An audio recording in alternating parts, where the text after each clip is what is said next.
Sobrang napikon si Idol Raffy Tulfo kay Senador Robin Padilla. Hindi niya kasi mapigilan ang sarili niyang mapikon. Dahil nga naman na minsan ay iba talaga ang pananaw o ang mga ipinapakita ni Robin Padilla ay kakaiba. Dapat naman dahil Pinoy tayo, iisang bansa, dapat nagtutulungan. Hindi parang sinusuportahan pa kung ano pa yung illegal na tila umano nakakatulong sa gobyerno pero hindi nakakatulong sa tao. Dahil ang tao mismo ang pinipirahan yan. Ang mga machine, programming o mga kahit ano pang illegal gambling ay talagang hindi nakasalalay sa swerte ng tao kundi nakasalalay mismo sa machine at sa programa nila kung sino ang papanalunin nila sa ganyang araw. Malaki ang nilalagay nilang grand prize pero hindi naman makuha-kuha.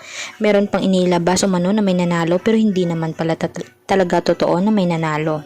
Kaya ngayon ang gustong i-insist ni Senador Raffy Tulfo na tigilan na yan. Di nakakaawa ng mga Pinoy. Marami ang nalulung dyan. Marami ang mga milyonaryo na naging kawawa na lamang. Naghirap dahil lamang sa paghuhugot umano sa mga scatter na bagay na yan, sa mga larong gambling at mismo mga donation pang hinihingi at mga online na binabayad nila na kahit hindi naman dapat.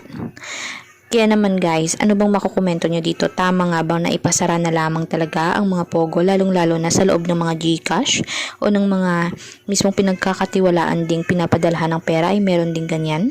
I-komento nyo sa baba ang inyong mga sagot at opinion at huwag kalimutan mag-subscribe, i-share at i-like ang ating videos and public. Salamat po.